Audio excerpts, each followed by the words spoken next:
Assalomu alaykum, hurmatli kuzatuvchilar. Bugungi obzorimizda 1082 VH modelimizda obzor qilib bermoqchimiz. Buni xalq biladi, CNG deydi. Zavodskiy gazli motor o'rnatilgan, 3 litrlik ob'yomda.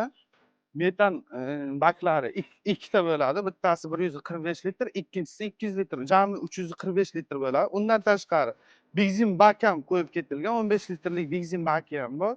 Mabodo o'chib qolsa ham manzilgacha yetib oladi. 4 tomonlama kamera bilan jihozlangan LCD monitor, konditsioner, korobkasi 8 bosqichli пониженный повышенный bo'ladi.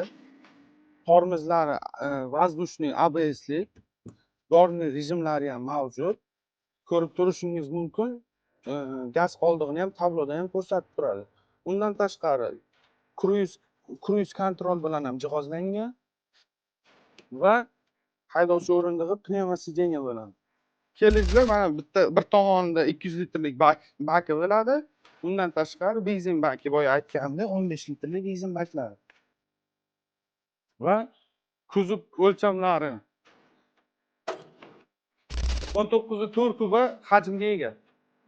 Motori 3 litrlik ob'yomga ega, turbina bilan jihozlangan 130 ot kuchli motor bo'ladi.